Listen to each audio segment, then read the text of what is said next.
Gandang araw sa inyo mga boss. So natin na yung PDC type natin. So ayan.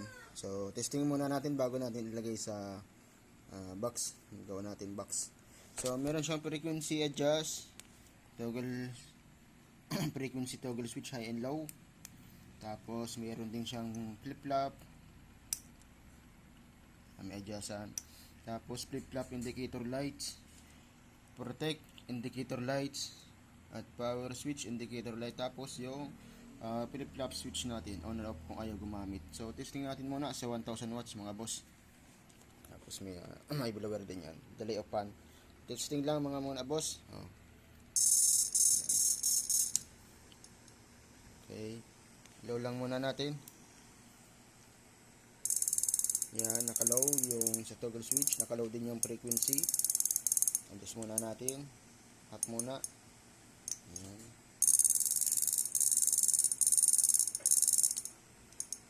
Full, nakalow pa rin yung toggle switch.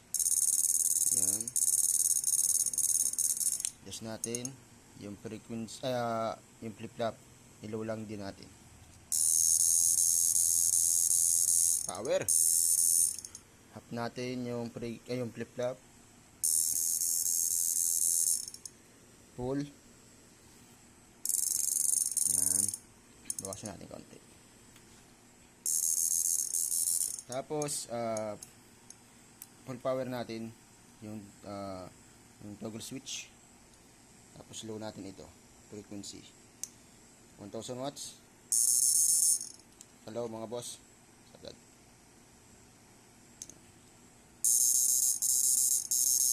Power. Tapos high natin ay half lang. Ayan, half lang. Full. Lakas. So 2000 watts.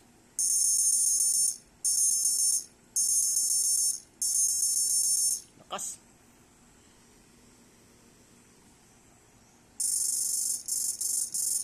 Flip-flop off. Off. Tapos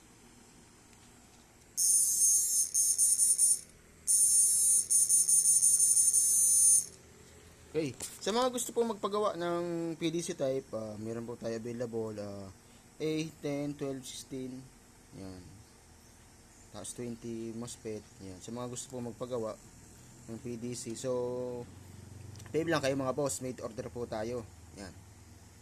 So gagawin natin ito ng box na, so, goods na.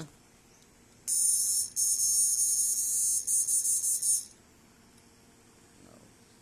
1000 watts lang muna. Lakas.